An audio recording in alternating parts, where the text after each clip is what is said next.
Oh man! Sign a player, please! Keep Isak! Oh, why am I a Newcastle fan?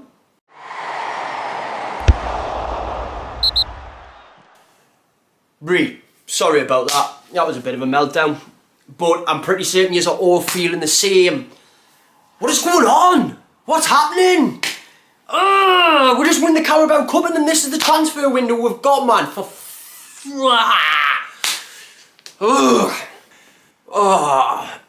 My opinion. I spoke about this on TalkSPORT and we'll throw that clip in right now for you to see, right? So, yeah, over to TalkSPORT. Right, delighted now to welcome in Joe Kenja, who is the host of NFTV, a Newcastle podcast. How are we doing, Joe? I am not too great with the way you've just introduced us there, especially playing that Simon Jordan clip as well, you know. But no, you know what? I'm doing all right, lads. How's yourselves? Yeah, we're doing all right, mate. All the better to hear from you. Now, what do you make of Simon saying there that he doesn't believe that Eddie Howe can take Newcastle maybe to the next step or to win the title? Because it must be frustrating for Eddie, who just can't seem to be getting in the players that he wants. Well, I mean, you put the transfers aside, for a long time people have doubted Eddie Howe. Even some Newcastle fans have doubted Eddie Howe and what he could do. Could he bring a trophy back to Newcastle? I mean, first half of last season, people were claiming, it's Eddie Howe's time's done. He's being exposed. He hasn't got a plan B. And then we'll go and win the Carabao Cup and everyone loves Eddie Howe. So I just say when it comes to Eddie Howe, and it's the same when it comes to transfers, you forget about that Eddie Howe effect. The things he can pull out his bag, the way that he makes the lads stick in till the very final minute. Well, look at Jacob Murphy, mate. I mean, he's turned into a world beater last season. Mate, my biggest one is honestly it's Joe Linton. A few years ago when we got took over, I was like, right, we need Joe Linton gone. First player needs gone, and then now. He's probably the main player, however, I don't see on the lineup. I'm worried, and that's because of Eddie Howe. It's that Eddie Howe effect. You've got Bruce Linton and Joe Linton. That's what I call Joe Linton. On a bad day, Bruce Linton. Do you think the conversation around what's been going on at Newcastle? I feel like it's generally very sympathetic towards them. You've got money that you can't spend. The PSR rules haven't been kind to you. Other people have got in first, and it feels quite unjust. Do you, though, as a Newcastle fan, do you look at your club and think, you need to be a bit more shrewd. You need to be a bit more clever. You need to sign players before you're in the race for them. Get Ekitiko over the line before Liverpool are interested. Get Mbeumo over the line before Manchester United are interested. Get Liam Delap over the line before Chelsea are interested. Or do you just think that you've been very unlucky time and time and time again? No, I mean, I think when you first see when the takeover happened, where transfer policy was very good. I mean, you seen what we did with Anthony Gordon and such in the documentary, right? And I think that was brilliant the way we did that. But I feel like we've lost with tenacity a bit. And as soon as people go, right, we want an extra 9 million, which is what it looks like it's been with Ekitike, which has annoyed the life out of me. I would have been happier if Liverpool had paid 100 million. They've paid 9 million more than our first offer. We're not being aggressive enough, in my opinion. And I don't know exactly who's going to be the one to blame for this. But for me, we just need to be going in there and we're going, right, we need that player. It's not a want. Ekitike for me, the same with, and I've noticed you missed this out earlier, Max, is Ryan Shirky for me. I know it wasn't on the table at all for Newcastle, but Man City have just picked him up for what, 35 million? Yeah. We could have easily went in there with a 45 million bid and got absolutely wonderful winger who can use both feet, who's extremely talented. We could have got him straight away if we were just more aggressive, and I think that's been the case with Ekitike as well. We've played the boat a bit. There's a lot of jokes up around here in Newcastle that look, we made Liverpool pay more, what, £9 million for the Premier League winners. It's not that much pocket more. Change. Yeah, it is. It's literally it's pocket change to them. So I think we need to be more aggressive when it comes to a player that we want. You see that in the Trafford situation as well. We've dilly-dallied about and we just haven't got it over the line. Elanga, we first heard about Elanga and it took nearly 3 weeks for the deal to go through. Ekitike to Liverpool got mentioned last week. It's done. Yeah. Is there not? Why are we not being aggressive? I understand that, and I think it's refreshing that you're not just blaming what I'm about to say, and you are admitting that you need to be much more aggressive, because with the financial might that you have as a club, yes, I think you should. But is there not a part of you that looks at the associated party transaction rules that were brought in as an immediate response to the takeover at Newcastle, and do you not look and think, well, before that, Chelsea were able to become who they are now because they just were able to splurge multi-millions. Manchester City have done the same.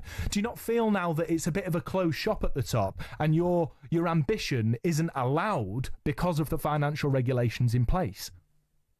It's definitely something that, look, maybe for me, I'm just bored of using that excuse. There's other things at play, I think, and for me personally, it's all these restrictions, all these. I mean, I remember being younger and seeing Man City get all the money, and they were allowed to just spend, and it's like, I wish we could do that. Yeah, I really do. And is it an issue for it?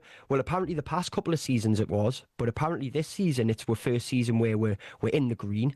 We're able to go out there and sort of spend quite freely. We've already offloaded the likes of Sean Longstaff, which it's not massive. I get it. We've dropped in the wage bill by letting go of players like Wilson and such. So surely we're in the right areas and we're playing the right tactics. So why are them rules still an issue to it? If so, I just don't see it as a strong enough excuse for it anymore. I get it, the rules are hard, but if we've got this big free book that we talk about that a lot of people have been hinting about, then like, come on, like, just go for it. Yeah. Go for it. Go spend 80 million on Hugo Ekitike. And with that in mind, Joe, are you excited for the new season? Like, it feels like this from the outside looking in at Newcastle United. It feels like last year, off the back of winning at Wembley, the way that you won at Wembley, beating Liverpool at Wembley, the way that you ultimately got to the final, beating Arsenal home and away, felt like a statement. Then you qualified for the Champions League. Obviously, there was a little bit of a playoff between our teams. You won that massive 6-pointer to beat Chelsea towards the end of the season to make sure that you made it into the Champions League spots.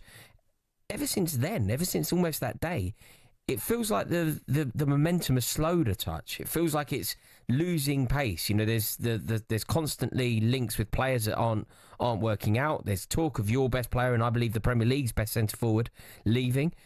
Overall, are you feeling optimistic about the new season, or does it feel quite flat at the moment? Look, until it came to apologies, my lights just went off there. Until it came to the Isak news, and apparently he wants more wages, he wants this, he wants that. You never believe it until something really solid comes out and something's over the line. But that's the point where I'm starting to be a bit like, okay, a little bit of my excitement for next season's flying away, and that's because, like you say, and I agree, and not just because I'm a Newcastle fan, although that probably does hold a bit of weight, is I think Isak is the best Premier League in the best striker in the Premier League, I should say. And we shouldn't be focusing on maybe he's losing him. It reminds us of the Hatton Ben Arfa days, the Johan Kabay days, Demba Ba, losing players like that was heartbreaking just as they were starting to get into a really big stride and make a massive name from themselves. And that's all Isak's done since day one. So now it does worry us a bit. Although I think by the end of the summer, Isak's going to have a new contract and he's still going to be a Newcastle player. And I'm very confident. I don't think anything can take away the excitement from the Geordies. And I'm one of those Geordies who thinks it's still too soon for Champions League, personally. Wow. And I'm still very excited for this next season. Newcastle's just bound to start hitting new heights. We've got a new drive now. We've tasted silverware for the first time in 70 years. Players like Bruno Guimaraes and Sandro Tonali are only going to start getting better now. And when you start adding players like Anthony Elanga, Fabian Schär's just going to be looking up that pitch, hoofing the ball up and going, well, one of the Anthony's will go for it. Well, I'm a Forest fan, mate. So look, I can testify that you can just lump it up top and he's going to be there. And with Alexander Isak on the end of it and that Swedish connection, I definitely think that can pay dividends. And I know you've said you are a little bit concerned and you don't want to focus too much on Isak, but if Liverpool sell Luis Diaz for £70 million to Bayern Munich, then there's a world in which they decide to go even bigger and try and tempt him away. And away from that, because I don't want to try and sell a player for you, what's your expectation for next season? I want another good trophy run, and I don't just want it to be, and not to go against what a lot of people were saying about it being a Tim Pot trophy or whatever. I still think it's silverware, it's part of the quadruple, it's part of the treble, it's an important trophy, the Carabao Cup. So for me though, next year I want to try and I want to see where maybe he's reached the final of the FA Cup, go quite far in the Champions League and have some really strong results, against some of the bigger teams, upset a couple of teams.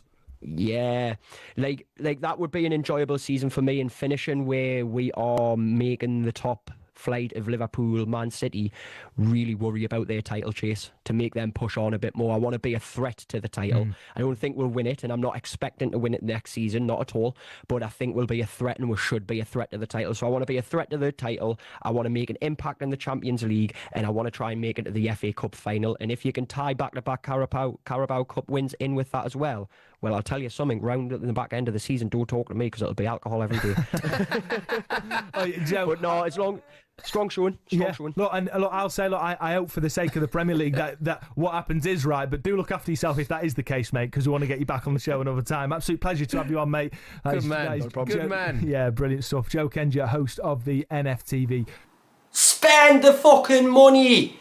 And it's just the same with the Ekatike thing. Now look, the Ryan Shirky, I know a lot of you hit us for Ryan Shirky. Well, it was a done deal, Joe. Look, I get it. My issue is that we didn't even have a sniff on Shirky, and now Man City have got one of the best wingers. Yes, he's unproven in the Premier League, but I'm telling you now, watch him be amazing. Bruno was unproven in the Premier League. He came from the same team as Shirky. Look what's happened. Bruno's a burst, right? Shirky, 35 million. We missed out on that. We could have just swung in and went, yeah, there's 45 million. Leon would have been like, fucking hey, let's take him. Oh yeah, you can have Shirky. We missed out on him. Ekatike, like, they pay 79 million. What was our bid? 70. So for 9 million more pound, we could have had Hugo Ekatike as well. Come on. Yeah, but what about the wages, Joe? He would have been on. So fuck, well, that's the position we want to be in, innit? And as much as I hate it, I hate that football's dominated by money. It is necessary. It is the game we're playing.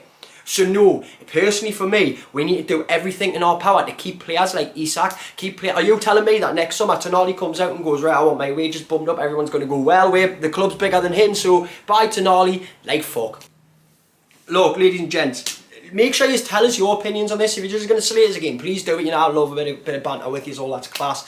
But also I want to hear your opinions. Where do you think we stand? What do you think the issue is? What other players do you think we should be getting in? Like, are you happy that we missed out on Ekatike? Are you happy that Isak might be good? I'm pretty certain that's a no from everyone, right?